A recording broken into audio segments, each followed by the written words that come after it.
Good morning, or good afternoon, or good evening, wherever you are. Here it's morning, and it's a lovely morning, but we're indoors because outside the neighborhood is full of chainsaws and strimmers, very noisy. I'd like to speak with you today about wisdom as the 3 steps of wisdom, a famous Buddhist topic. Common sense, really, as it ought to be. The 3 steps of wisdom are known as study, reflection, and practice or meditation. Study, reflection, practice. They represent a step-by-step growth of understanding or of wisdom in the human mind. The first step, which is called study, actually used to be called hearing. In Tibetan it means hearing, because wisdom would have been received by listening to a human teacher, a wise person in the community. And of course these days we learn through internet, through books, through TV, through many, many things. It doesn't really matter. The first step is about getting the information and getting the information straight. Something you never knew before. It's new. In his Mahamudra prayer, the third Karmapa compares this to lifting the cloud of the darkness of ignorance. We just didn't know. And then the ideas come. In this first stage, it's very important to make sure you get the ideas straight and to get them complete.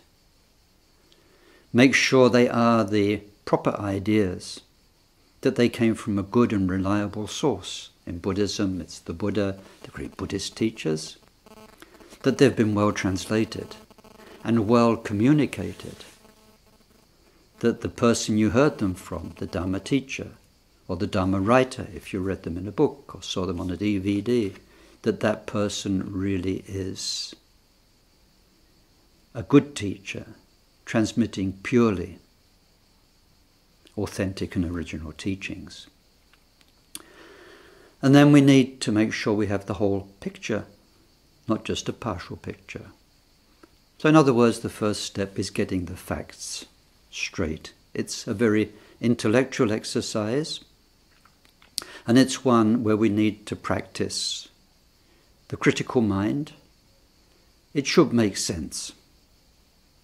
It should hold together. It should be coherent. Make sense. That's the first step. And this leads us on to a very necessary second step, which is reflection. That makes all the difference, because those ideas, and these days there are just hundreds, thousands of ideas we have access to. Those ideas, to help you, need to go into you, need to have some impact, need to come to life. Sometimes another person brings them to life for us, but the main responsibility here is to bring them to life for yourself. And this needs deep reflection.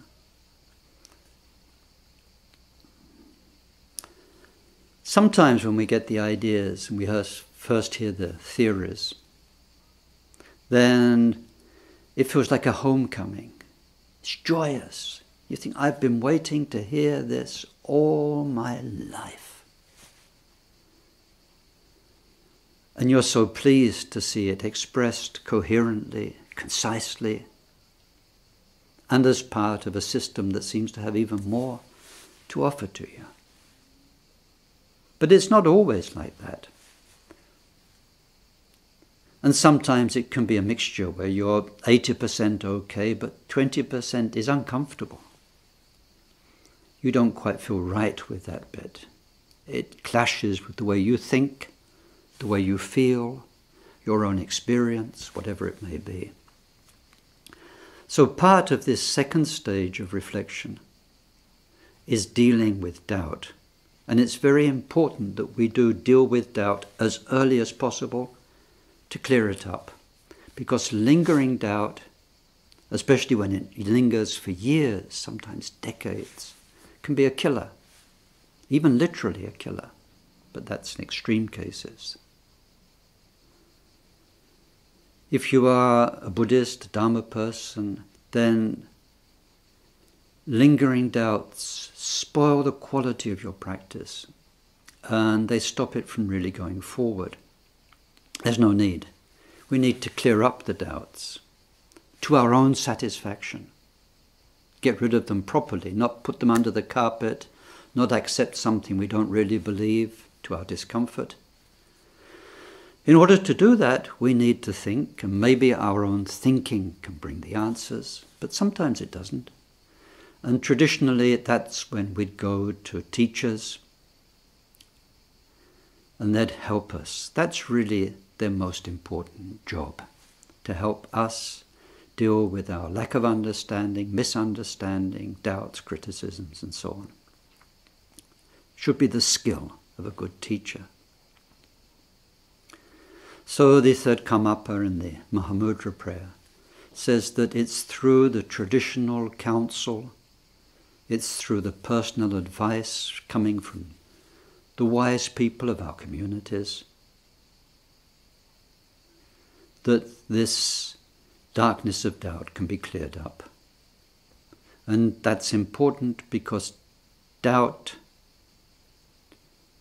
called two-mindedness in Tibetan, weakens somebody, can even make somebody sick. When all the time you feel torn between two things. You can't move forward, you can't find a resolution. It weakens the mind. Clearing up doubts, we have certainty, clarity, because the whole thing makes sense. Not stupid certainty, blind faith. Clarity of certainty. That way we can have a strong mind.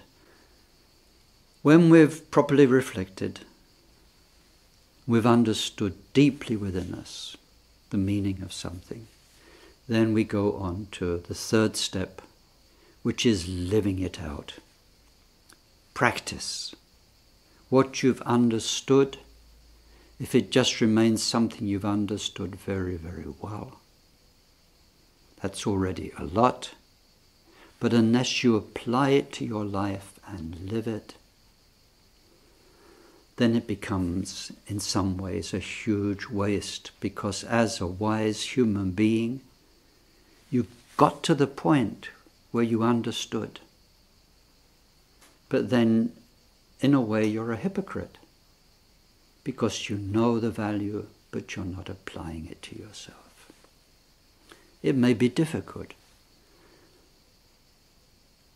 You may appreciate love, loving kindness, but it's difficult to live a life of love. You may appreciate the teachings about never using your speech to hurt or to wound, but it's very hard sometimes not to do that. We are human. We are not perfect. We make mistakes, but we need to keep trying and trying until we can live the ethical, caring, loving, profound teachings we believe in. The teachings about less is better, about giving up our clinging to objects, our clinging to the more negative things. Not easy. And from that point of view, sometimes a lot of intellectual knowledge can become an obstacle. It's much better to take just one thing, one idea, one truth, to savor it to the full and to try to live it, because then it changes. It changes your life. Changes sometimes incredibly, and other people will see it. Far better that than to know 100 truths but not to live any of them. Just to simply be the living example of one good quality, and then perhaps 2 and 3. I had a rather sad experience a few years ago. I met a very nice person. He invited myself and a few people to lunch. And he was somebody who had digested hundreds of truisms from Buddhism, from Hinduism, many things, sort of gathered them together. So for an hour and a half, we were bombarded with all these little morsels of wonderful truth. Of course, after 10 minutes, you don't want to hear another truth. You're saturated, you're bombarded. And everything he was saying was so valuable, but it was almost like a human parrot, couldn't stop, turning out one truth after another. These days on Facebook, in one day you might see 20, 30 wonderful messages. Everything from John Lennon through Mahatma Gandhi to the Buddha to St. Francis of Assisi, whatever it may be. Do they really change your life? Do they really change your life? That's the point. Change for the better. Something that will really enrich you as a human being. Bring you that glow of knowing that you are working on yourself. And of course, especially if you believe in reincarnation, we're a very long-term investment. And bringing one truth to life like that will be a terrific investment for this life and for future lives. So the third Karmapa compares that third step, practice, meditation, to the shining of the natural light.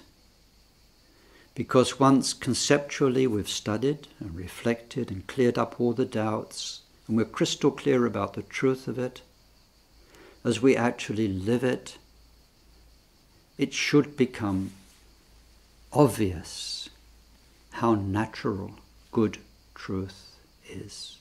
It's not artificial. It's part of the natural goodness which is in our heart.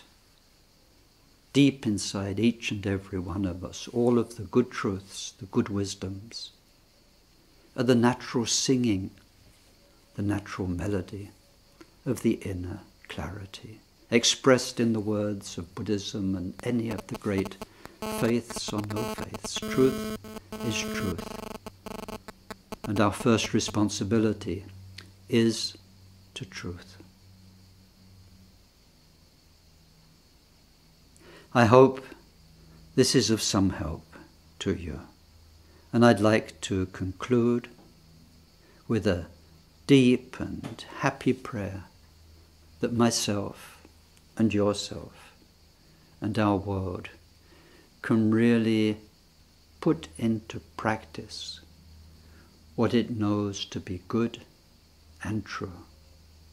Wishing you all a very good day and hoping that this light of truth through study, reflection and practice and meditation shines in you, and you become a light in this world. A light so much needed. Bye-bye.